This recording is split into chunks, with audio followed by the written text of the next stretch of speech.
सभी विद्यार्थियों को नमस्कार। ऐसा उम्मीद करता हूं कि आप लोग जो हिंदी मीडियम वाले विद्यार्थी हैं वो निरंतर हमारे इस प्री ऑनलाइन फिजिक्स में जो भी पढ़ाया जा रहा है उसका अध्ययन कर रहे होंगे और मैं उम्मीद करता हूं कि ज़्यादा से ज़्यादा सीख रहे होंगे। और इसमें मेरा एक अपना स्वयं का अनुभव रहा है और मैं आपसे आग्रह करता हूं कि डायरेक्ट हम किसी भी फिजिक्स के पार्ट 7 पर यदि जाएंगे तो आपको कुछ भी समझ में आने वाला नहीं है जब तक हम इसके पहले वाले पार्ट्स को अच्छे से न सीख रहे हैं। उसके अभाव में हम अगले चैप्टर को अच्छे से नहीं सीख पाएंगे। तो मैं उम्मीद करता हूं कि आप थोड़ा सीक्वेंस में पार्ट्स 1, 2, 3, 4, 5, 7, 6 जो भी है, और इलेक्ट्रोस्टैटिक्स में हमने पार्ट 6 और 7 तक कुछ किया है, और जो करंट इलेक्ट्रिसिटी है, धारा विद्युत है, उसमें ये हमारा पार्ट नंबर 3 है। इसके पहले हम पार्ट 2 कंप्लीट कर चुके हैं। तो आज पार्ट 3 में हम थोड़े से पॉइंट है पर बहुत महत्वपूर्ण पॉइंट है। मैं उम्मीद करता हूं कि ये 3 पॉइंट्स आज हम जो 3 क्वेश्चंस या 3 प्रॉब्लम्स 3 टॉपिक डिस्कस करने जा रहे हैं, these are the most important for you regarding your board exam. Definitely these questions every year appears in question paper। ये जो इस टॉपिक के 2-3 प्रश्न आज हम डिस्कस करने जा रहे हैं, ये क्वेश्चन पेपर में आते ही हैं। तो थोड़ा सा अपने आप को स्पेशल मोड पे लाइए। स्पेशल मोड्स मतलब एक्टिव मोड पे ले आइए। पुरानी बातों को, पुराने कॉन्सेप्ट क्लियर कीजिए और एकदम बैठ जाइए जम के। उम्मीद है आपको पूरा समझ में आएगा और आप बड़े अच्छे ढंग से परीक्षा में लिखोगे और अपने भविष्य को उज्जवल बनाओगे। इन्हीं शुभकामनाओं के साथ शुरू करते हैं। धारा विद्युत में पहला पॉइंट रहेगा हमारा किरचॉफ के नियम।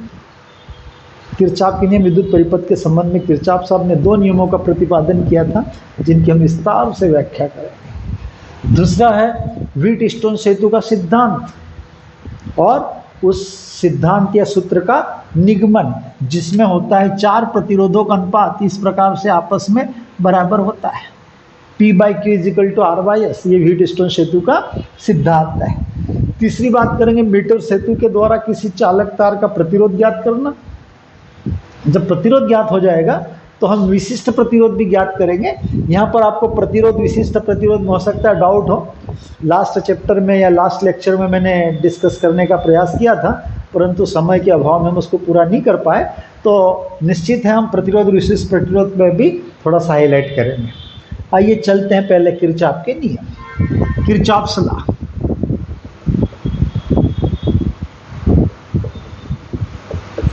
दो नियम है किरचॉफ के। किसी भी विद्युत परिपथ के संबंध में किरचॉफ ने 2 नियमों का प्रतिपादन किया। पहला है संधि का नियम।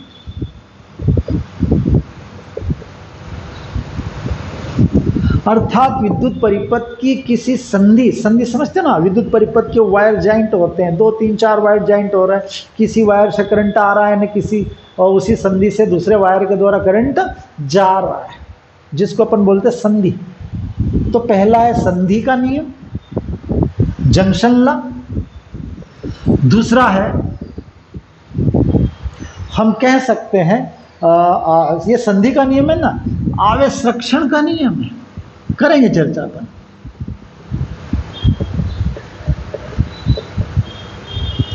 और दूसरा है लूप लॉ। लूप लॉ जिसको अपन हिंदी में, मुझे शब्द नहीं याद आ रहा है, junction law and loop law.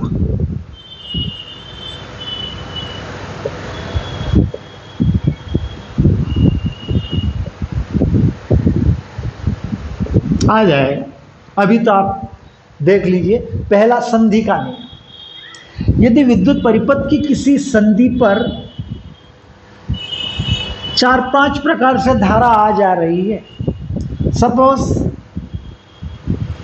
ये R1 है और इससे करंट I1 आ रहा है, ये प्रतिरोध, इससे करंट I2 आ रहा है,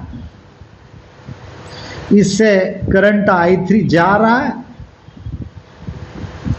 इससे करंट I4 भी जा रहा है, और इस पॉइंट पर I5 करंट आ रहा है। पहला नियम सिंपल है, किसी संधि पर आने वाली धाराएं कितने प्रकार से आ रही है? I1 करंट आ रहा है, I2 भी आ रहा है, और एक I5 भी आ रहा है। किसी संधि पर आने वाली या मिलने वाली धारा, आने वाली धारा और उस संधि से बाहर जाने वाली धारा का योग समान होता है। I1 plus I2 plus I5 बराबर I3 प्लस I4। अर्थात इसको यदि अपन सभी धाराओं को एक तरफा कर दें तो I1 plus I2 plus I5 minus I3 minus I4 is equal to 0, sigma I is equal to 0। तो पहले मैंने नियम को किस तरीके से बोला?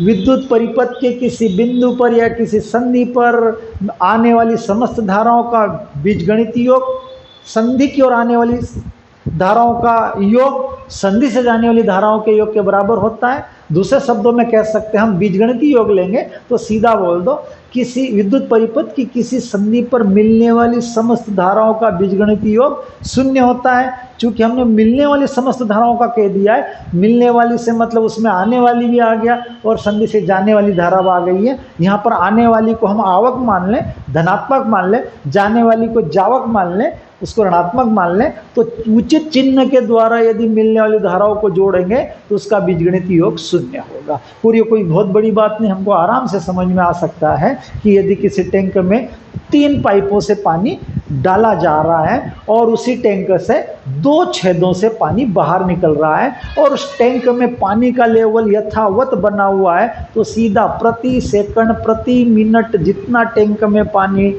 डाला जा रहा है, जितना इनलेट हो रहा है उतना ही आउटलेट हो रहा है, जितना आ रहा है उतना ही जा रहा है, मतलब वहाँ पानी का स्टोरेज नहीं हो रहा है। इसी प्रकार से विद्युत परिपथ की किसी भी जॉइंट पर, संधि पर, चूंकि आवेश रुकता नहीं है, तो जितने आवेश प्रति सेकंड आते हैं, है ना, उतने ही आवेश प्रति सेकंड वहाँ से चले जाते हैं। कुल मिला के ये पहला जो नियम है किरचॉफ का, वो आवेश संरक्षण के नियम पर आधारित है। समझ गए? ये पहला नियम था संधि का नियम। दूसरा नियम है लूप लॉ। अब इस लूप लॉ का शब्द मुझे हिंदी में नहीं आ रहा है, इसलिए माफी चाहूंगा, जरूर आएगा जब अपन टॉपिक को करते जाएंगे, कंप्लीट करेंगे, कहीं न कहीं वो अभी अनकॉन्शियस से कॉन्शियस स्क्रीन पर आ जाएगा।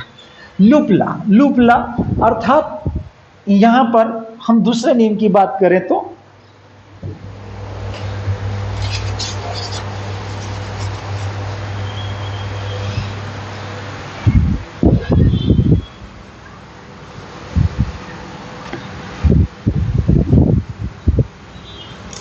विद्युत परिपथ के किसी बंद जाल में, कोई भी बंद जाल है,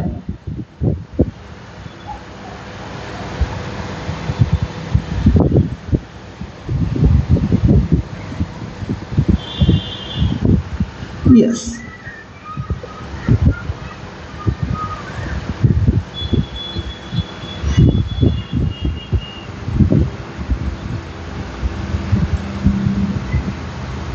ये जो दूसरा नियम है लूप लॉ है, और उसे हम विद्युत वाहक बल से जुड़ा हुआ मान सकते हैं। सीधी बात है, यदि आप खेत में किसी ढलान वाले खेत में एक बिंदु से स्टार्ट करते हो, चलते हो, पहले आप ढलान मतलब उतार में चलते हो, तो आपका ऊंचाई के हिसाब से गुरुत्व वो घटता जाता है, खूब घूमते इधर उधर, और जहाँ से आपने चलना प्रारंभ किया था, यदि उस प्रारंभिक बिंदु पर आप पहुँच जाते हो तो आपका जो गुरुत्व विभव है टोटल, उसमें परिवर्तन कितना हो जाएगा? 0 हो जाएगा। ठीक वही बात यहाँ पर है। विद्युत वाहक बल भी एक प्रकार का क्या है? विभवांतर है। और वही विद्युत वाहक बल जो बैटरी के अंदर विद्युत रासायनिक ऊर्जा के रूप में आ रहा है, विद्युत वाहक बल जो उत्पन्न हो रहा है, विद्युत वाहक बल एक प्रकार का बल नहीं है, इलेक्ट्रॉनों को विद्युत परिपथ में दौड़ाने के लिए एक विभवांतर है।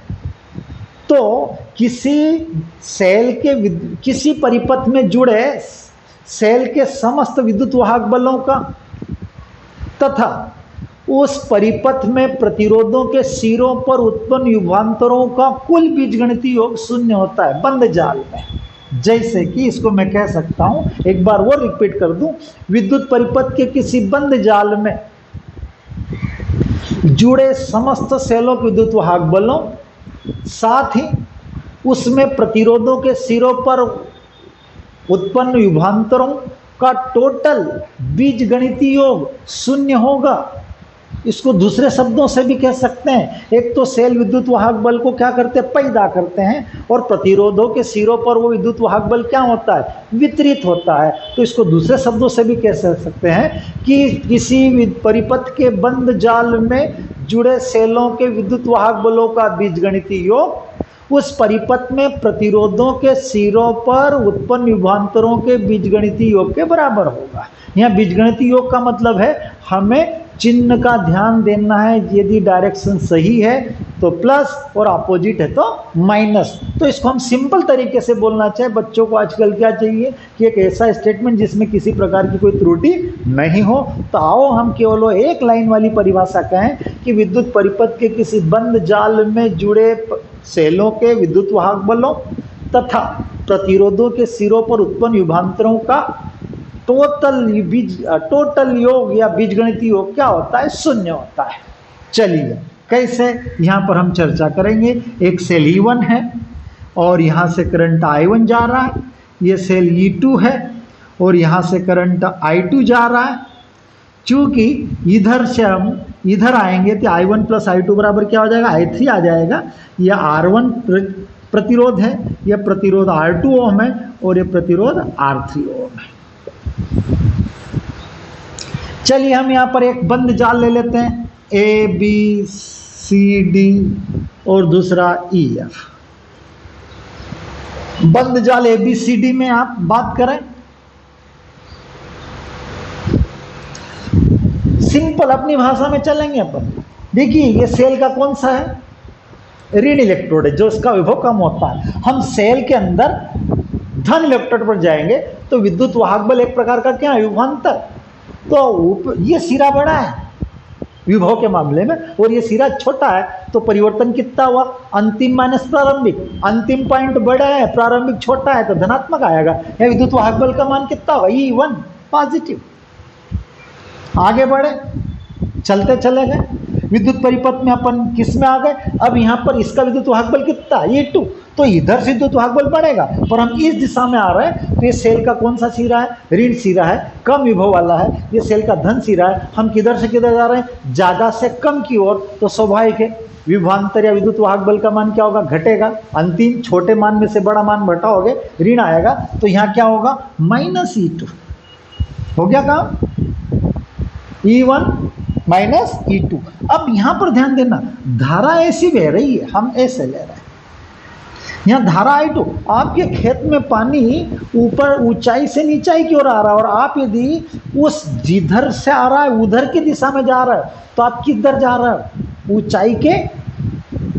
ऊंचाई की तरफ जा रहा है, तो आपका विभव बढ़ेगा घटेगा, बढ़ेगा। तो देखना धारा की दिशा ऐसी है और हम इस दिशा में जा रहे हैं, तो इस बिंदु पर विभव कम होगा, इस बिंदु पर विभव ज़्यादा होगा। तो यहाँ पर जो हम कह सकते हैं प्रतिरोध R2 के सिरों पर वो जो वोल्टेज है उसका मान क्या होगा, बड़े मान में से छोटा मान घटाएंगे, धनात्मक आएगा, तो प्लस। और यहाँ पर वोल्टेज विभवांतर कितना उत्पन्न होगा, ओम के नियम से I2 R2। आगे बढ़े, यस, अपोजिट डायरेक्शन, विभव बढ़ेगा। अब यहाँ पर यदि पानी जैसा बह रहा है तो आपको पता है ऊंचाई से नीचे की ओर जाता है, तो यदि आप ऊपर से नीचे जा रहे हो तो आपकी हाइट या ऊंचाई, सापेक्षिक ऊंचाई क्या होगी, घटेगी। तो यहाँ पर विभव क्या होगा, ये बड़ा विभव या छोटा विभव है, तो यहाँ विभवांतर क्या होगा, ऋण होगा, और उसका मान कितना होगा, minus I1 R1 is equal to, जहां से हमने लिया था वहां से देखिए, plus E1 minus E2, opposite to current, voltage more than that, positive voltage current multiplied by electricity current multiplied by resistance कितना हुआ I2 R2। यहाँ पर along the direction of current, current की दिशा में जा रहे हैं तो यहाँ पर क्या विभव कम हो, यहाँ ज्यादा, अंतिम सीधी बात है विभव में परिवर्तन, यहाँ पॉजिटिव यहाँ निगेटिव, यहाँ पॉजिटिव यहाँ निगेटिव, टोटल विभव में परिवर्तन परिपथ के पूर्ण श्रवण में टोटल विभव में परिवर्तन कितना हुआ 0। मैंने कहा ना आपकी खेत के किसी एक कोने से स्टार्ट हुए, खूब घूमे, कहीं ऊंचाई से नीचे की तरफ आए, नीचे से ऊपर की तरफ आए, पर अंतिम में आप जहां पर से स्टार्ट लिया था वहीं पर पहुंच गए तो ऊंचाई वाला विभव में परिवर्तन कितना हो गया 0 हो गया। तो विद्युत वाला विभव में परिवर्तन कितना हो जाएगा 0 हो जाएगा। That's all. E1 minus E2 is equal to, यदि हम धाराओं को एक्साइट करें तो I1 R1 minus I2 R2 ये हो गया। यदि आप BCEF में बात करें बहुत जल्दी हो जाएगा, यहां से चालू करते हैं, अपन ऐसे ही चलते हैं। देखिए अंतिम माइनस प्रारंभिक, पॉजिटिव बड़ा छोटा, प्लस E2। चलिए करंट के साथ चल रहे हैं, यहाँ पर धारा की दिशा में जा रहे हैं, धारा अधिक विभव से कम विभव की होती है तो प्रारंभिक मान अधिक है, अंतिम मान कम है, तो वोल्टेज में परिवर्तन ऋणात्मक होगा क्योंकि छोटे मान में से ये छोटा विभव है, बड़ा विभवांतर क्या होगा minus I1 plus I2, sorry it is not I3 already, देख देना यहाँ से I1 आ रहा है और यहाँ से I2 आ रहा है, दोनों यहाँ पर कितना होगा I1 plus I2 current passes through R3, तो वोल्टेज कितना होगा मल्टीप्लाइड बाय R3। वापस यहाँ पर भी कैसे चले, along the direction of current, current की दिशा में जा रहा है तो अधिक से कम की ओर जा रहा है तो कम में से ज्यादा खड़ा ऋण, यहाँ पर वही सा हो रहा है along the direction of current, current किधर से अधिक से कम की ओर, तो अंतिम छोटा मान है और प्रारंभिक बड़ा मान है माइनस I3 I2 R2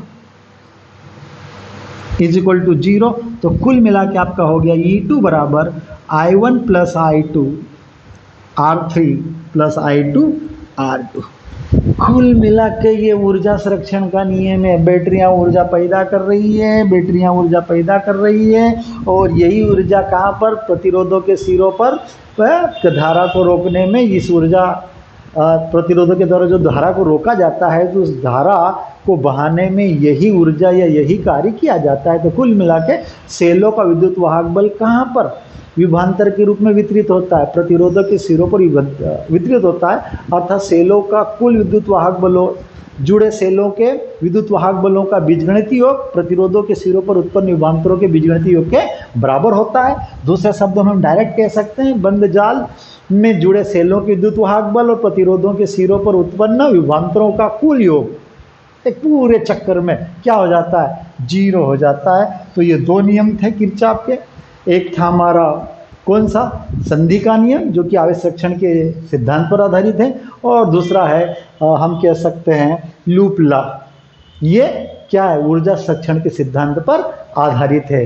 ये विद्युत वाहक बलों से जुड़ा हुआ नियम है और ये धारा से जुड़ा हुआ नियम है। आगे की बात करें, हाँ आप एक और ये ले सकते हो, इसमें एक सर्किट और ले सकते हो चाहो तो। कौन सा, कोई बोलेगा सर हम तो ये लेंगे AEFD में, तो मैं एक और पॉइंट ले लूं बंद जाल AEFD में। चलिए सेल यहां से शुरू करते हैं। E1 धनात्मक है, धनात्मक बड़ी आगे कहां पर आया, इस चाल में चल रहा है, इसको नहीं लिया अपन, ये लिया। धारा यहाँ पर वोल्टेज क्या हो रहा है, धारा की दिशा में तो वोल्टेज क्या हो रहा है, अधिक से कम हो रहा है, तो कम में से ज्यादा घटा, अंतिम माइनस प्रारंभिक तो क्या होगा निगेटिव आएगा, minus I1 plus I2 multiplied by R3 बराबर, और फिर ये कह रहा है धारा की दिशा में जा रहा है तो minus I1 R1 is equal to 0।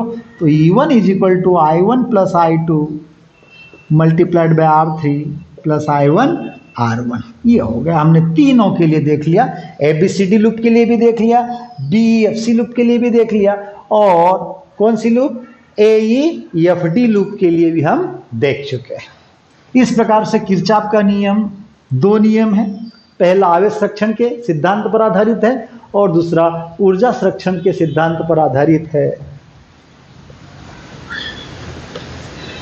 दूसरा संधि का नियम, पहला आवेश का नियम है। अब व्हीटस्टोन सेतु का सिद्धांत, व्हीटस्टोन सेतु है क्या? 4 प्रतिरोध हम लेते हैं।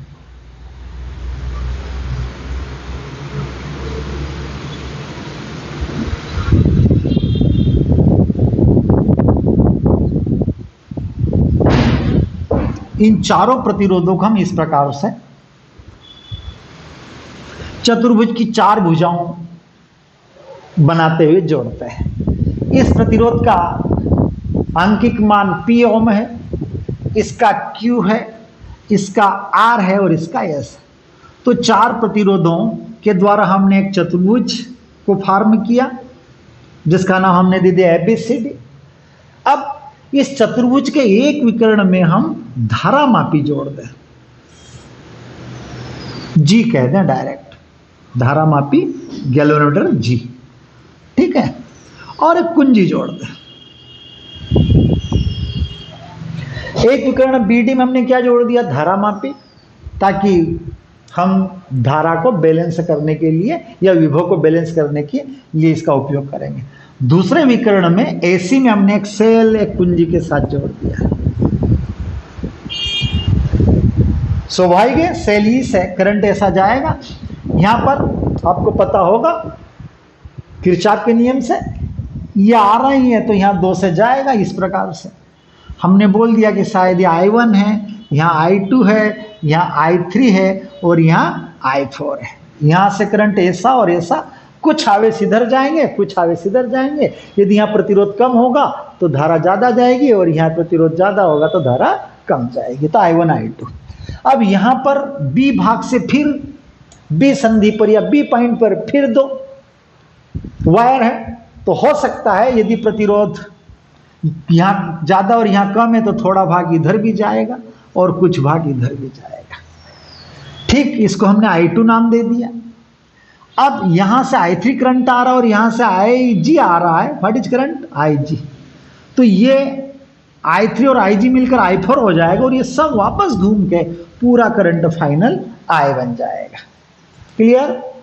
यही व्हीटस्टोन सेतु सिद्धांत का अरेंजमेंट है। 4 प्रतिरोधों से चतुर्भुज की 4 भुजाएं बना ली।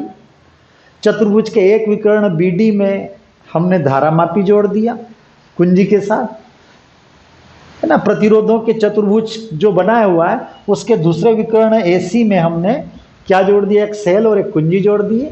बस ये हमारे चारों प्रतिरोधों को हमने अरेंजमेंट में जोड़ लिया है।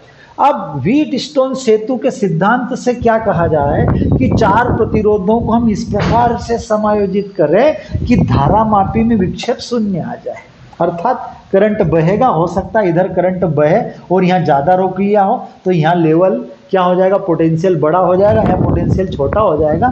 ऊंचा, ये ऊंचा सिरा, ये नीचा सिरा, इसलिए धारा ऊपर से नीचे की ओर बहेगी। यदि हो सकता है प्रतिरोधों के प्रभाव में इधर प्रतिरोध कम रहा और यहाँ प्रतिरोध ज़्यादा हो गया तो ये ऊंचा सिरा पोटेंशियल हो जाएगा, तो धारा नीचे से ऊपर की ओर बहेगी, ऊपर से नीचे की ओर बहेगी तो विक्षेप एक साइड आएगा, बाईं ओर मान लो, और जब नीचे से ऊपर जाएगा तो विक्षेप दाईं ओर आएगा। हम प्रतिरोधों को इस प्रकार से समायोजित करें कि धारामापी में विक्षेप शून्य आ जाए। इस स्थिति में ये जो सेतु है, 2 बिंदुओं को जोड़ने वाला ब्रिज, ये संतुलन की स्थिति में कहा जाएगा। पुनः मैं आपको रिवाइज करवा रहा हूं। 4 प्रतिरोधों को लेकर हम एक चतुर्भुज की 4 भुजाएं बनाएं। उस चतुर्भुज के एक विकर्ण में धारामापी कुंजी के साथ जोड़ दें, दूसरे विकर्ण में सेल कुंजी के साथ जोड़ दें, विद्युत धारा को प्रवाहित करें। स्वाभाविक विद्युत धारा अपने हिसाब से जहाँ प्रतिरोध ज़्यादा होगा उस भाग में कम बहेगी, जहाँ कम होगा वहाँ भाग में ज़्यादा बहेगी। इस हिसाब से धारा बहेगी और धारामापी विक्षेप कुछ तो बाएं दाएं की ओर आएगा। अब यदि हम प्रतिरोधों को इस प्रकार से एडजस्ट करें कि धारामापी विक्षेप कितना आ जाए? शून्य आ जाए, तो इस स्थिति में हम व्हीटस्टोन सेतु को संतुलन की स्थिति में कहते हैं। और संतुलन की स्थिति में 4 ये जो प्रतिरोध है P/Q बराबर R/S होगा। T बटे Q बराबर R बटे S होगा। अर्थात उस चतुर्भुज की भुजाओं में जुड़े जो दो प्रतिरोधों का अनुपात है, शेष दो प्रतिरोधों के अनुपात के तुल्य होगा। यही व्हीटस्टोन सेतु का सिद्धांत है। क्लियर हो गया? एक बार वापस में समझा दो, व्हीटस्टोन सेतु का सिद्धांत क्या है? चार प्रतिरोधों से हम चतुर्भुज की रचना करें, चतुर्भुज के एक विकर्ण में धारामापी जोड़ दें, दूसरे विकर्ण में सेल जोड़ दें और प्रतिरोधों को इस प्रकार से हम एडजस्ट करें कि धारामापी में विक्षेप शून्य आ जाए। इस स्थिति में हम इस ब्रिज को, इस सेतु को संतुलन की स्थिति में कहते हैं। और सेतु के संतुलन की स्थिति में इन दो प्रतिरोधों का अनुपात इन दो प्रतिरोधों के अनुपात के बराबर होगा। इसको हम सिंपल तरीके से, यदि आप किसान के बच्चे हो तो खेत में भी सीख सकते हो। पानी यदि आपने क्यारियों में दिया हो तो स्वाभाविक है क्यारी में पानी का लेवल बराबर है। अब उस क्यारी से दो नालियां हैं, एक गहरी नाली है और एक उथली नाली है। तो जो गहरी नाली उसमें पानी ज़्यादा जाएगा, जो उथली नाली उसमें पानी कम जाएगा। अब उसी हिसाब से यदि नालियां आगे बढ़ती रहे तो पानी बराबर रहेगा। पर जो गहरी नाली थी आगे जाके जो कितनी थी, 2 सेंटीमीटर गहरी थी, और ये कितने सेंटीमीटर गहरी थी? 1 सेंटीमीटर गहरी थी। तो 2 सेंटीमीटर गहरी वाली में पानी डबल जाएगा, 1 सेंटीमीटर गहरी वाली पानी नाली में पानी सिंगल जाएगा। ठीक है। अब जैसे ही देखना, प्रतिरोध ये 1 गुना है और ये प्रतिरोध 2 गुना है। गहरी का प्रतिरोध कम, उथली का ज्यादा। अब आगे जाके क्या हुआ है कि जो 2 सेंटीमीटर वाली गहरी नाली है वो उसी क्रम में गहरी रहेगी तो पानी इधर उधर कहीं रुकने वाला नहीं है और चला जाएगा। पर उसको आपने क्या कर दिया, गहरी को उथली कर दी, तो वहां पर पानी क्या होगा? रुकेगा। रुकने की वजह से लेवल बढ़ेगा। तो वो क्या करेगा? जहां पानी रुका उसका लेवल बढ़ा, तो पड़ोस वाली नाली है जो 1 सेंटीमीटर गहरी थी, उधर की तरफ पानी बहेगा। स्वाभाविक है वहां पर जो बीच के जो विरोधी हमने किनारा बनाया है ना, वो किनारा टूटेगा। अब इसको रोकने के लिए 2 बात है, या तो उस गहराई को उसी क्रम में बनाया जाए, या इधर चूंकि प्रतिरोध क्या हुआ है? दुगुना हो गया है, तो इधर की क्यारी में भी लेवल को आपको उठाना पड़ेगा, तो उसके प्रतिरोध को भी क्या करना पड़ेगा? दुगुना करना पड़ेगा। बस हमने कह दिया, इधर 2 था 1 हुआ, इधर 1 था 1 नहीं रहा, 1 ही रहा, तो पानी बीच में से इधर क्रॉस हो जाएगा। इधर 1 था, रोकने के लिए आगे जहां पर इसका प्रतिरोध कम हुआ आपने उसको क्या कर दिया? आधा कर दिया। तो फिर दोनों का लेवल बराबर हो जाएगा और इधर का पानी इधर जाएगा, इधर का पानी इधर ही जाएगा। भले बीच में से जो विरोध, जो हम कह सकते रोकने वाली जो भी व्यवस्था है, वो भले टूटी हुई हो, पानी इधर का इधर ही रहेगा, उधर का उधर ही रहेगा। हम देख सकते हैं। चलिए, अब शायद समझ में आ गया होगा। ठीक, तो संलग्न भुजाओं में जुड़े प्रतिरोधों का अनुपात शेष दो भुजाओं में जुड़े प्रतिरोधों के अनुपात के बराबर होता है यदि सेतु संतुलन की स्थिति में हो। और हम इसको सिद्ध करें तो पहले हम जंक्शन या बी बिंदु पर ले लें। क्या हो रहा है? I1 से आ रहा है, I2 से जा रहा है और IG से जा रहा है। तो हम कह सकते हैं I1 बराबर I2 प्लस IG। परंतु संतुलन की स्थिति में IG का मान कितना है? 0 है। तो I1 बराबर कितना हो जाएगा? I2। इसी प्रकार बिंदु D पर ले लो, I3 से करंट आ रहा है और IG के थ्रू भी करंट आ रहा है। तो I3 प्लस IG और जा रहा है कहां से? I4 से। पर संतुलन की स्थिति में IG का मान कितना है? 0। तो I3 बराबर क्या हो गया? I4। क्लियर? अब अपन बंद लूप ले लेते हैं ABDA। चलिए यहां से बात करें अपनी भाषा में। करंट की दिशा में जा रहा है, करंट किधर बहता है? पानी किधर से किधर बहता है?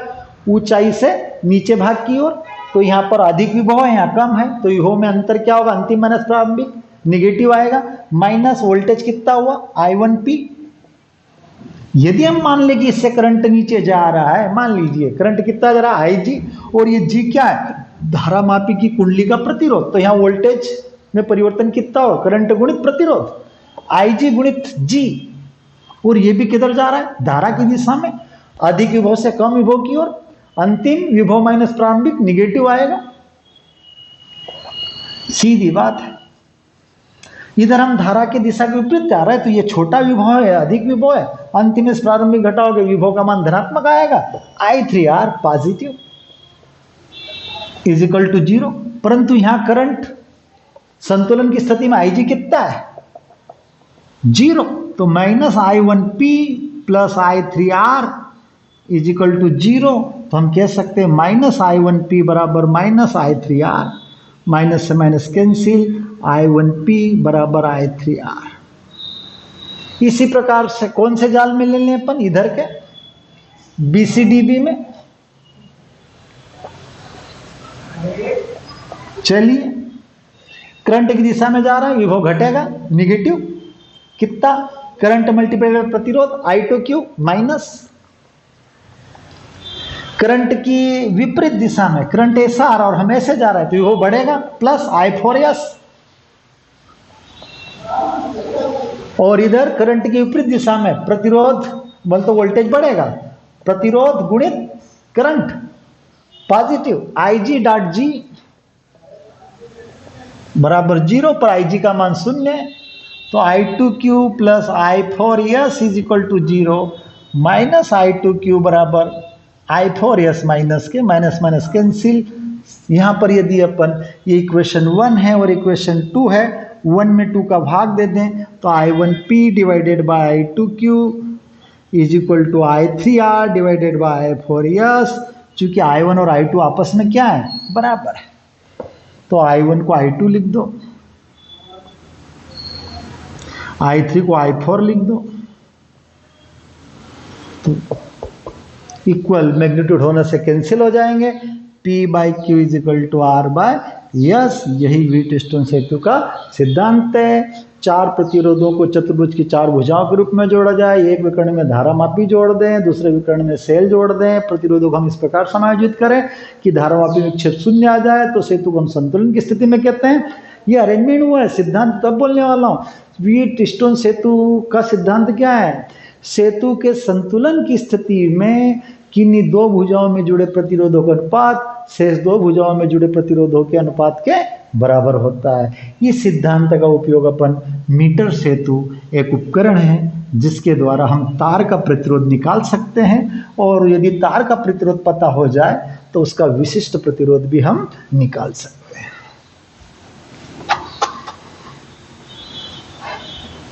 चलिए, मीटर ब्रिज क्या है? पीतल की मोटी पत्तियां हैं जो लकड़ी के एक आयताकार बक्से पर फिक्स है, ये समकोण पर मुड़ी हुई है, ये दूसरी भी समकोण पर मुड़ी हुई है। इनके बीच में फिर एक पीतल की मोटी पत्ती इस प्रकार लगी कि इनके बीच में 2 गैप होती है। मैं कह सकता हूं ये MN गैप है और ये XY गैप है ना, AAC है। और इन पत्तियों के इन स्क्रू के बीच में 1 मीटर लंबा मैग्नीन या कांस्टेंटन मिश्र धातु का 1 मीटर लंबा एक समान गेज का तार 1 मीटर लंबा होता है, इसलिए इसको हम मीटर नाम दिया है। चूंकि ये व्हीटस्टोन सेतु के सिद्धांत पर काम करता है, इसलिए इसे हम मीटर सेतु कहते हैं। चूंकि ये व्हीटस्टोन सेतु के सिद्धांत पर काम करता है, तो आप पहले व्हीटस्टोन सेतु का फिगर बना ले ताकि आपको कनेक्शन देने में किसी प्रकार की परेशानी नहीं हो।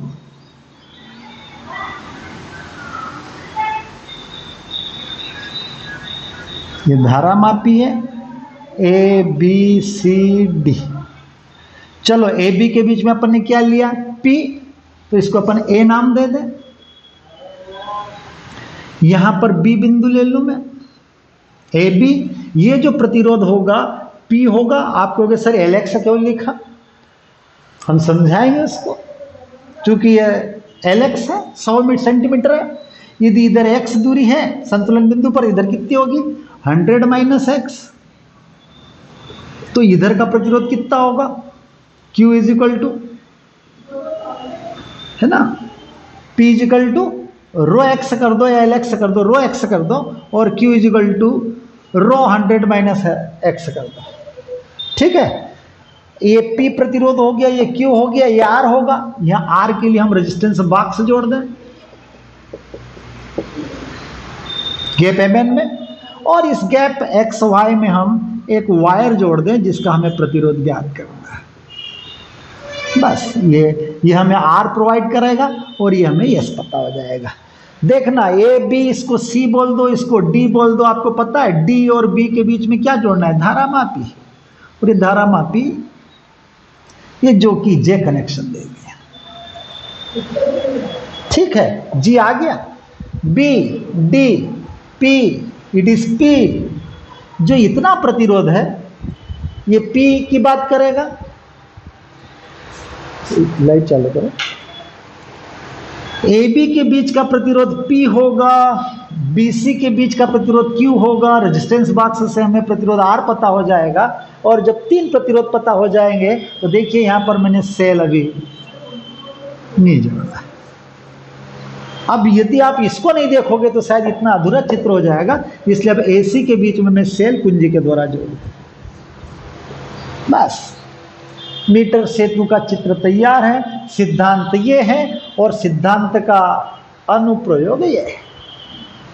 1 मीटर लंबा मैग्नीन कांस्टेंटन धातु, मैग्नीन कांस्टेंटन मिश्र धातु का बना हुआ है, जिसकी जो हम कह सकते हैं उसका क्रॉस सेक्शन एरिया है, उनका अनुप्रस्थ क्षेत्रफल हमेशा एक जैसा है। और मिश्र धातु का जो हम कह सकते हैं